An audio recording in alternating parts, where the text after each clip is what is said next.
वर्ष है, नई उम्मीद है, तो कुछ नई बात भी होनी चाहिए। पीर पर्वत सी हुई अब पिघलनी चाहिए। इस हिमालय से अब कोई गंगा निकलनी चाहिए। मेरे सीने में ना हो, तेरे ही सीने में हो कहीं भी आग, लेकिन आग जलनी चाहिए। हंगामा खड़ा करना मेरा मकसद नहीं, हंगामा खड़ा करना मेरा मकसद नहीं। मेरी कोशिश है कि अब थोड़ी सूरत बदलनी चाहिए। मेरी कोशिश है कि अब थोड़ी सूरत बदलनी चाहिए। लेकिन आंखें भी खोलनी पड़ती है रोशनी के लिए। महज सूरज निकल जाने से अंधेरा नहीं जाता, आंखें भी खोलनी पड़ती है।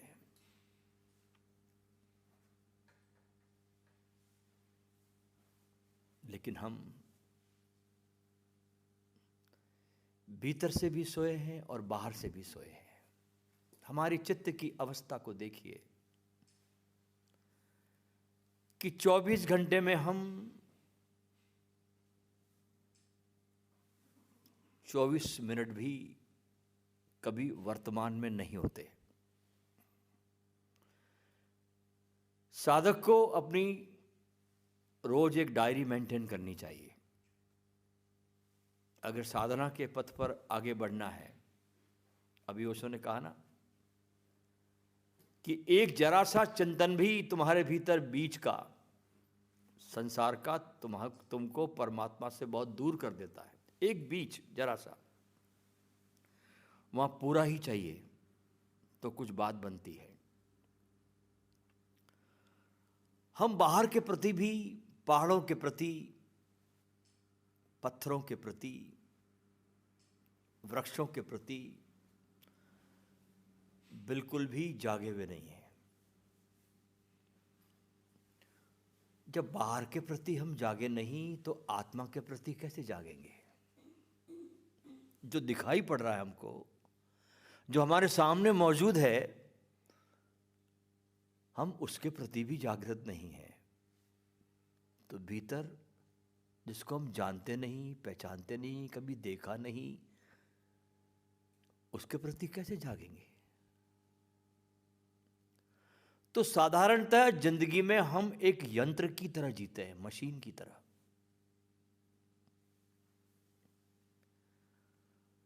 और हमको यह भ्रम होता है कि हम मनुष्य हैं।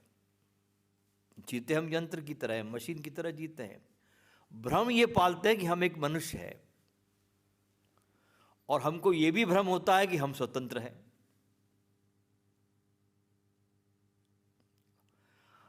बहुत गौर से देखो तुम्हारे जीवन को, बहुत ध्यान से ऑब्जर्वेशन करो अपने जीवन का, तो तुम पाओगे कि तुम्हारा जीवन कर्म न होकर मात्र प्रतिक्रिया है और कुछ नहीं है। बहुत ध्यान से देखना अपने जीवन को, बहुत ऑब्जर्व करना कि तुम्हारा जीवन कोई भी कर्म नहीं है, वो मात्र रिएक्शन से और कुछ नहीं है, प्रतिक्रिया है। और इस प्रकार के जीवन में जब आदमी रिएक्शन में जीता है सिर्फ, तो वहां पर स्वतंत्रता की कोई संभावना नहीं होती। जैसे कि आपको किसी ने धक्का मारा और गाली दी, आप पे क्रोध पैदा हुआ, तो यह आपका कोई कर्म नहीं हुआ।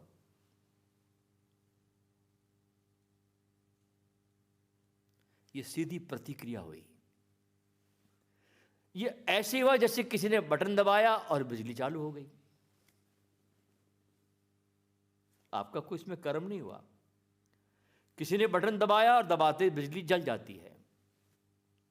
ऐसे किसी ने धक्का दिया और आपके भीतर क्रोध पैदा हो गया, बिल्कुल यांत्रिक, एक मशीन की तरह। उसमें आपने कुछ भी किया नहीं। ऐसा मनुष्य एक मशीन है। क्या आपको अपने जीवन में पूरा कभी ऐसा स्मरण आता है दोस्तों? कभी आपको ऐसा कभी याद आता है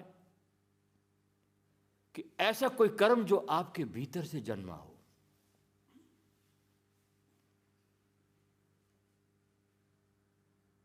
या सिर्फ पूरा जीवन एक्शन का रिएक्शन में बीतता चला जा रहा है? जिस कर्म में बाहर का कोई रिएक्शन और कोई प्रतिध्वनि ना हो, ऐसा कोई कर्म आपको ख्याल में आता है? शायद कोई घटना आपको याद नहीं आएगी जिसके कि आप करने वाले मालिक हो। अभी जो भी कर्म कर रहे हैं ना, बटन दब रहे हैं। अगर आपके जीवन में ऐसी कोई घटना नहीं है जिसके आप मालिक हैं, तब तो बहुत हैरानी और आश्चर्य की बात है ये। लेकिन हम पूरे जीवन इस भांति सोचते हैं, हमारी थिंकिंग ये होती है कि हम अपने कर्मों के मालिक हैं और हम अपने कर्म को करने में स्वतंत्र हैं, जबकि हमारा पूरा जीवन एक यंत्रवत, एक मशीन की तरह चलता चला जाता है। किसी ने तारीफ की, हम हवा में उड़ने लगे। किसी ने अपमान किया, हम क्रोधित होने लगे। लगातार हमारे पूरे दिन भर, हमारे जीवन भर बटन दबते रहते किसी के द्वारा और हम स्वचालित होते रहते हैं। हमारे जीवन में कहीं भी कोई सजगता का अस्तित्व नहीं है। एक बार हमारे दोस्त थे पूना में, मुसीबत लाल, उन्होंने एक बढ़िया घड़ी खरीदी। अब घड़ी खरीदी नवी तो बहुत अच्छे से हाथ में पहना। इतने पत्नी ने कहा, जी घर में दही नहीं है, ये कटोरा लो और जाकर बाजार से दही लाओ। अब मुसीबत लाल जी घड़ी पहने हुए और दही खरीदने गए। कटोरे में दही ला रहे थे। अचानक एक व्यक्ति जो उनका दोस्त था, चमचमाती घड़ी दोस्त ने देखी मुसीबत लाल के हाथ में और अचानक पूछ लिया, मुसीबत लाल जी कितने बज गए घड़ी में? मुसीबत लाल जी ने फौरन हाथ को उल्टा किया और घड़ी में देखते कहा कि 12 बज गए।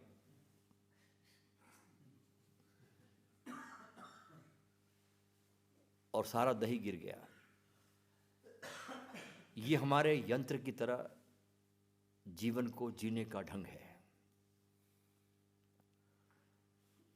अब ऐसे ही हमारे मन के तल पर भी विचार है, ध्यान रखना। अब हम शरीर की बात की, अभी तक मैंने आपके यंत्र रूपी शरीर की, जिसमें आप कोई कर्म नहीं करते, एक मशीन की तरह व्यवहार करते। दूसरा तल है आपका विचारों का। आपको भ्रम पकड़ता है कि ये विचार आपके हैं। कुछ नई बात मैं आपसे इस साल करने वाला हूं। आपको लगता है कि ये विचार आपके हैं। वे तो आ रहे हैं और जा रहे हैं। जैसे समुद्र में लहरें उठती है और गिरती है, जैसे आसमान में बादल घिरते हैं और मिटते हैं, वैसे ही ये आपके विचार आ रहे हैं और जा रहे हैं। आप उसके मालिक नहीं हैं। जिन बाहरी विचारों को, जो बाहर से आते हैं, आजकल तो इतनी ज़्यादा डिजिटल टेक्नोलॉजी चल पड़ी है कि दिन भर आप पर फेंके जाते हैं विचार, और उन विचारों को आपने मान लिया। अच्छा, वो जो आपने मान लिया उन विचारों को, जो चश्मा आपने पहन लिया उन विचारों का, जिन विचारों को आप मान बैठे कि ये विचार हमारे हैं, इसको मैं मानता हूं, इस आइडियोलॉजी को मैं फॉलो करता हूं, एक विचार को अलग करने की कोशिश करो तो आपका उस विचारों पर बस नहीं है, वो विचार इनकार कर देगा। तब आपको मालूम पड़ेगा, जब आपका विचार उस आइडियोलॉजी को मानने से इनकार कर देगा आपकी बात को, तब आपको मालूम पड़ेगा कि आप कितने असमर्थ और कितने कमजोर हैं।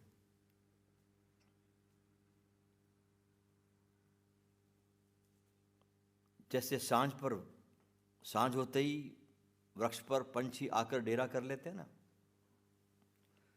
वैसे ही चारों तरफ से उड़ते हुए विचार भी आपके मन पर बसेरा कर लेते हैं। उड़ रहे विचार चारों तरफ, लेकिन आप उसके मालिक नहीं हैं। सारे विचार दूसरों के उधार है, आपका कोई भी चिंतन नहीं है।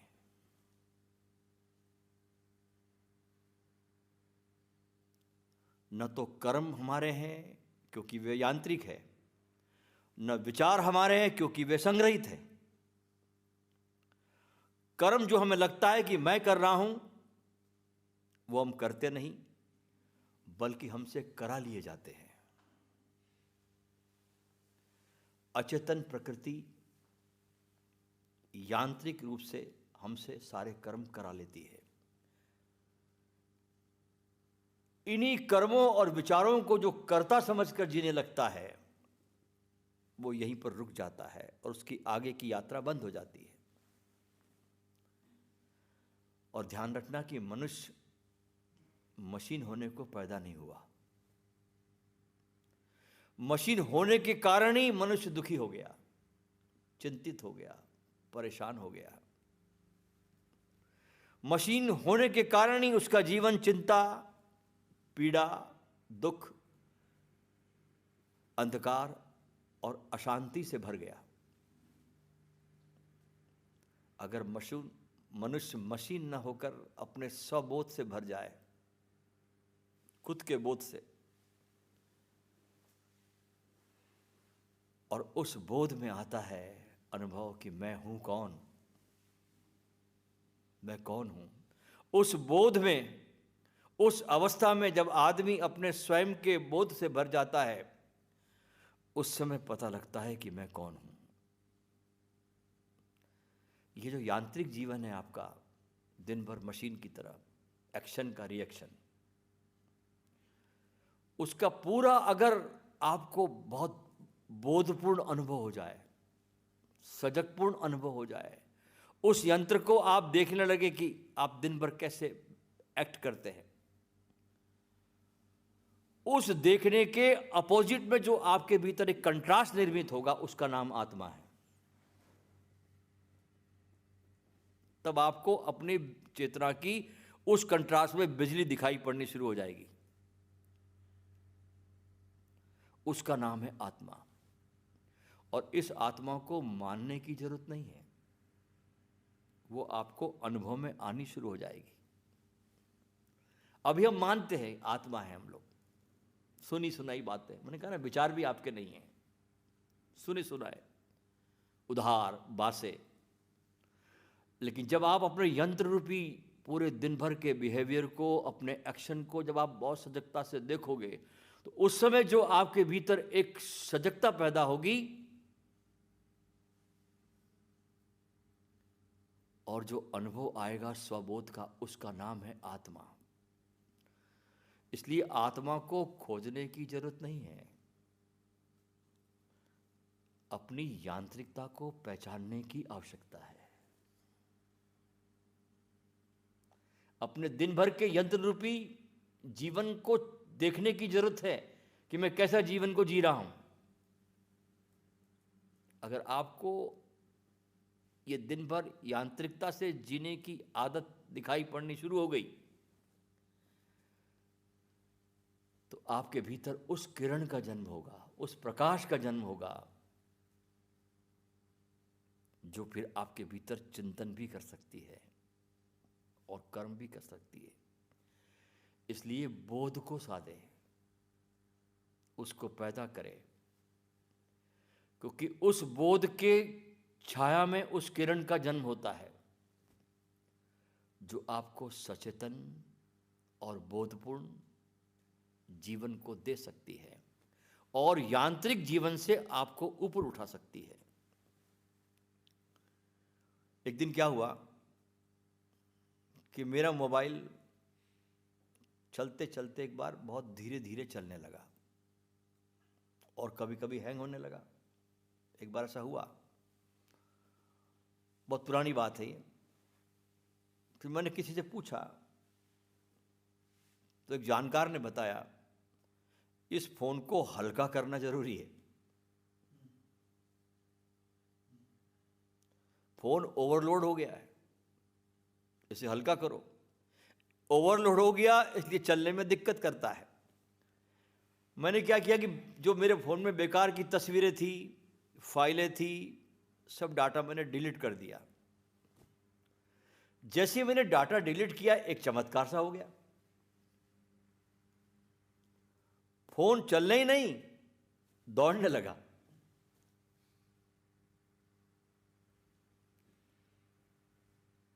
फोन क्या चलने लगा, मेरे दिमाग का इंजन भी दौड़ने लगा।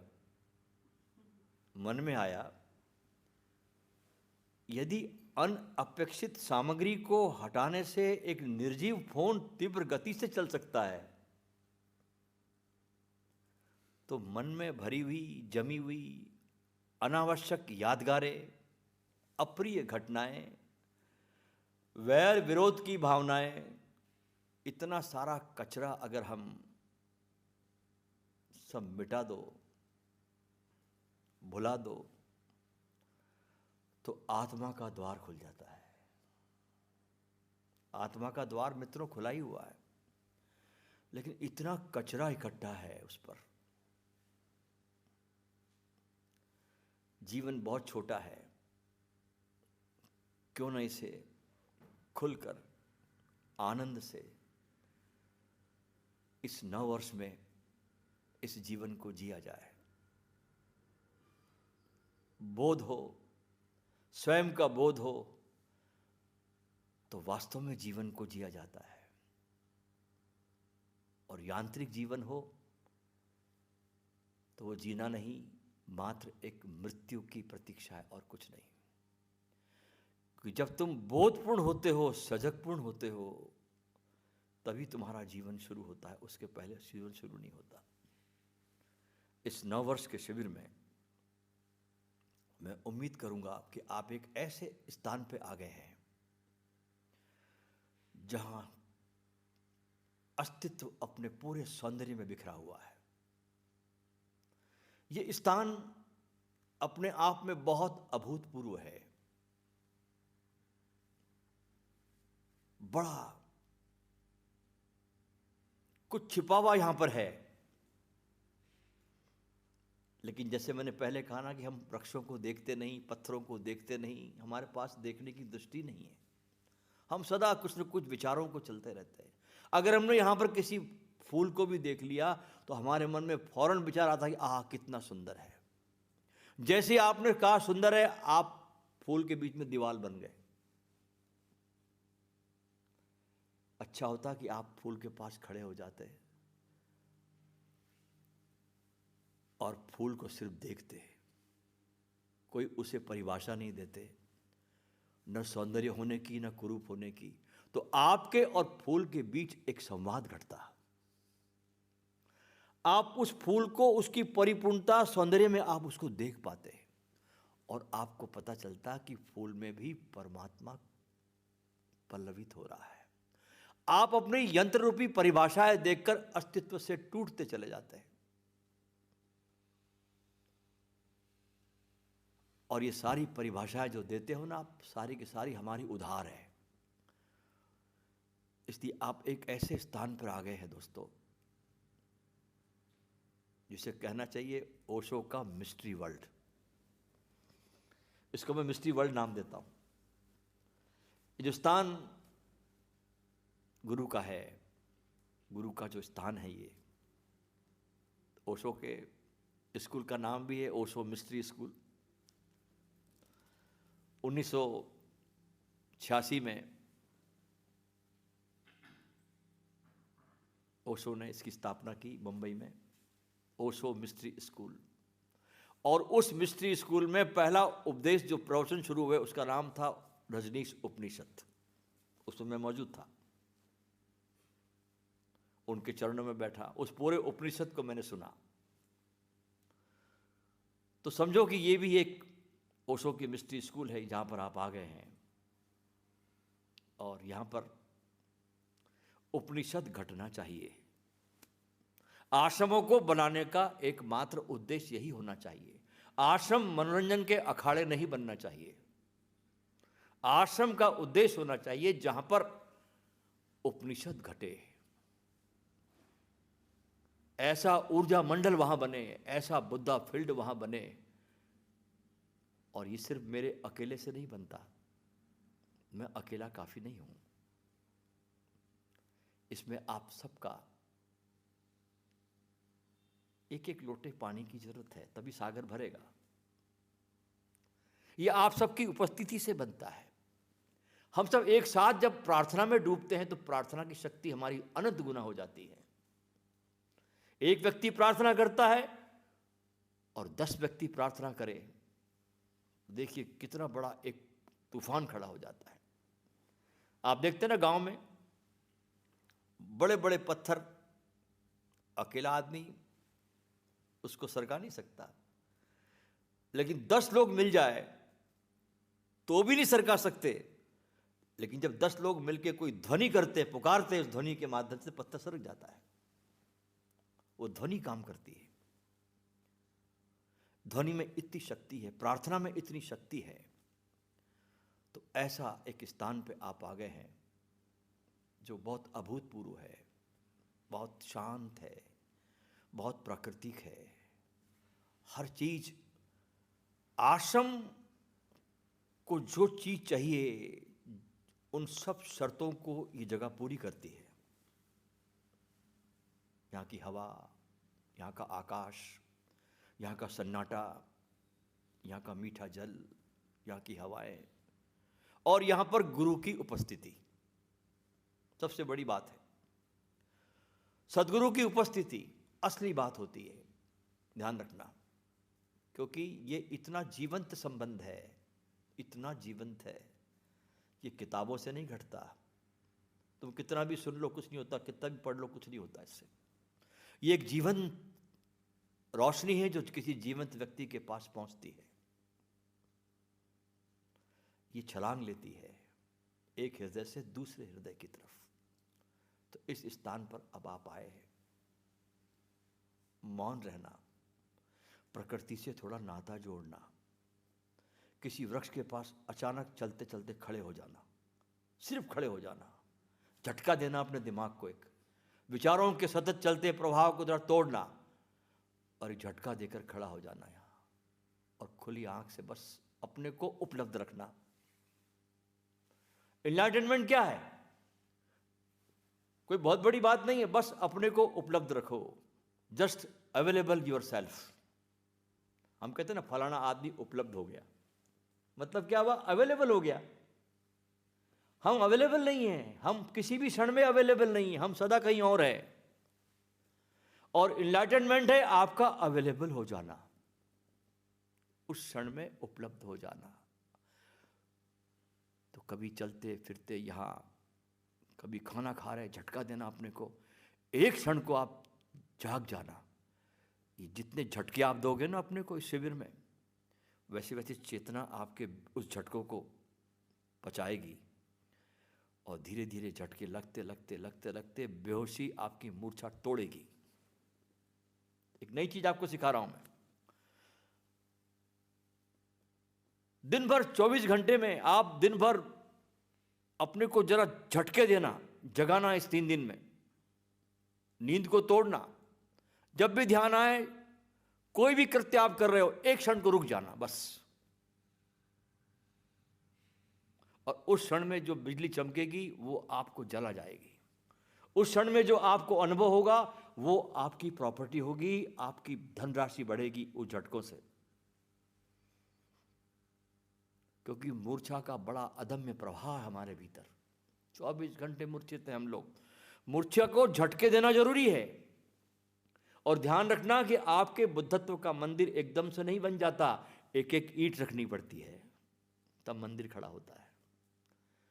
तो इस शिविर में आपको एक नया सूत्र दे रहा हूं मैं आपको। इन 3 दिनों में जब भी आपको समय मिले, आप चल रहे हो, अचानक रुक जाना, अचानक ठहर जाना, झटका देना अपने को, और बस शून्य हो जाना, खाली हो जाना, चेहरे पे प्रसन्नता लाना।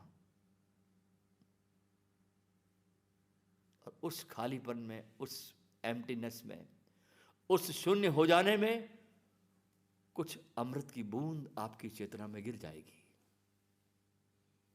और वो अनुभव जो होगा वो आपको एक नया कर जाएगा, नए वर्ष में आपको एक सौगात दे जाएगा। और इसीलिए आप इतनी दूर की यात्रा करके आए भी हो। तो कल से हम ध्यान की यात्रा शुरू भी करेंगे। बहुत सी विधियां होगी। विधियां तो बस कराना है, लेकिन असली बात है आपका इस जगह में उपलब्ध हो जाना। और जो मैंने आपको बताया दिन भर, थोड़ा अपने को झटका देना, चौंकना। कैसे चौंकना? जैसे अचानक आप चल रहे हो, कोई आदमी आपके पास आ जाए और आपके छाती पे छुरा रख दे, कैसे चौंकोगे आप? वो क्षण की कल्पना करो। अचानक आपके पास कोई आदमी आए और आपको छाती पे छुरा रख दे, तो कैसे चौंक जाओगे? ऐसा चौंकना है। चौंकने की त्वरा को ऐसा बढ़ाना। तो वो जो आपके अंदर करंट लगेगा, आपकी मूर्छा के ऊपर जो चोट पहुंचेगी उस नींद में, वो फिर धीरे धीरे धीरे धीरे आपके भीतर होश को जन्म देगी। ये साधना है। साधना का नाम सिर्फ 1 घंटा उछल कूद का नाम नहीं है।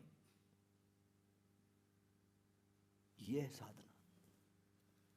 जब आप अपने को झटके दोगे, आपको हिलाओगे अपने को, तो ये 3 दिन करना आप, और इसको करने में देखना आपके भीतर कुछ अभूतपूर्व परिणाम आने शुरू हो जाएंगे।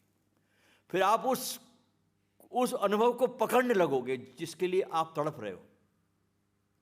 और एक बार अगर आपको उस अनुभव की सिर्फ झलक मिल गई, बिजली चमक गई सिर्फ एक बार, तो आपको अपना स्वरूप का आपको दर्शन हो जाएगा। और एक बार आपने अपना दर्शन कर लिया, वो अनुभव आपको रस खींचेगा अपने अंदर। अभी आपको अपने रस क्यों नहीं खींचता? क्योंकि उसका अनुभव आपको होता ही नहीं, इसलिए अंदर की यात्रा नहीं होती, रस का पता ही नहीं। और हमारे उपनिषद कहते हैं कि परमात्मा रसो वैसा, रस से भरा है। वो रस आपके भीतर भी है, लेकिन वो तब पता चलेगा जब आप अपने को जरा झटके दोगे, जब आप हिलाओगे अपने को, जब आप कपाओगे थोड़ा, तब आपको अनुभव होगे। ये सब चीज़ें बहुत सी साधनाओं में दी जाती है। सूफियों के पूरे ध्यान के प्रयोग यही प्रयोग है, स्टॉप हो जाने के। सूफियों के प्रयोग देखो तो सब झटके देने के ही है, स्टॉप होने के। ओशो एक कहानी कहते ना कि एक गुरु के पास एक शिष्य ध्यान सीखने गया। अभी भी झटका देने वाली बात है, देखना, ओशो अलग ढंग से कह रहे हैं इसको। ध्यान सीखने गया कि मैं ध्यान सीखने आया। बोले ठीक है, कोई बात नहीं, कल से काम चालू हो जाएगा ध्यान सिखाने का। एक बात का ध्यान रखना, तो कुछ भी कर रहा हो, मेरे हाथ में डंडा है, ये मैं किसी भी क्षण चोट कर सकता हूं, ध्यान रखना। झटका देने की बात है। अब वो कुछ भी कर रहा हो, बेचारा पूरी तरह से होश में है। वो सतत स्मरण, इसको चौकन्ना है, बहुत होशपूर्ण है कि डंडा नहीं पड़ जाए कि यहां गुरु का के। तो बड़ी बड़ी ये छोटी छोटी विधियां थी गुरु के पास। अगर तुम समझ सको इस विधियों को, खोजी हो तो तुरंत मिले हो पल भर की तलाश में, नहीं तो फिर करते रहो कितनी विधियों, कुछ होता नहीं।